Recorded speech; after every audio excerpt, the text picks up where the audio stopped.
How's it going, everybody? The launch of the Nintendo Switch is right around the corner, and I couldn't be more excited. But honestly, with all the amazing things that it's capable of doing, I can't help but feel like Nintendo really dropped the ball on a couple really important factors that the Switch needs in order to be Nintendo's golden ticket. So these are the top 5 missing features of the Nintendo Switch.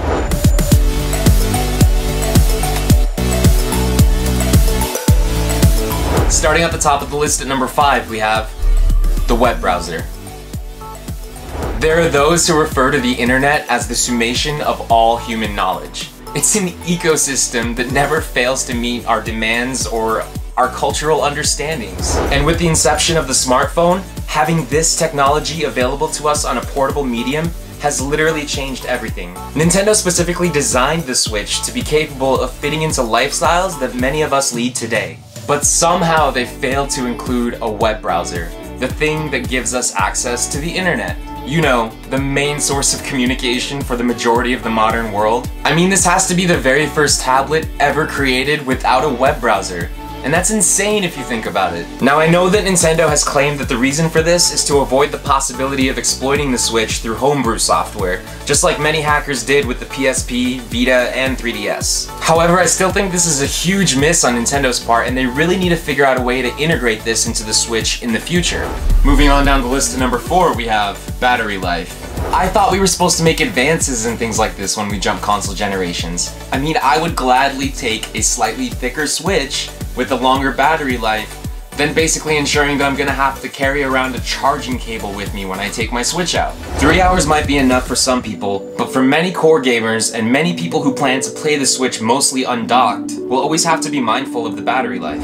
Heading down to number 3, we have GameCube Virtual Console. Now, I know that so many of you would agree with me that GameCube has been like a fan favorite Nintendo console for so many Nintendo fans. I mean, it's hosted so many awesome games like Luigi's Mansion, Super Mario Sunshine, Eternal Darkness, the Metroid Prime trilogy, and Beyond Good and Evil. I mean, the list just goes on, and it's no surprise that people want GameCube Virtual Console on the Switch. And I know that Nintendo went out and said that the Joy-Cons don't have analog triggers, so porting GameCube games to the Switch would be very difficult. But the Joy-Cons slide right off, and they're removable, so who knows, maybe one day we'll see GameCube Joy-Cons with analog triggers on them, and maybe that can release alongside GameCube Virtual Console. I mean, it would be a genius plan for Nintendo. It's just too bad that they couldn't include such an awesome feature to launch with the Switch. Moving on down the list to number 2, we have video streaming apps.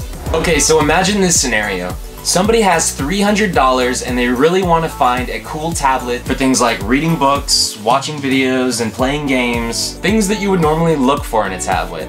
But the Switch can only currently do one of those things. So don't plan on watching Netflix or YouTube on your Switch anytime soon. And it really is a shame that Nintendo doesn't have those features ready to go at launch, because if they did, then I probably wouldn't need to carry around my iPad everywhere I went when I traveled. And if the Switch had those features at launch, they would also be able to compete head-to-head against other tablets like Amazon's flagship tablet Fire HD 10. Except the Switch would have a bonus of being a full-fledged gaming console with Mario and Zelda and Pokemon.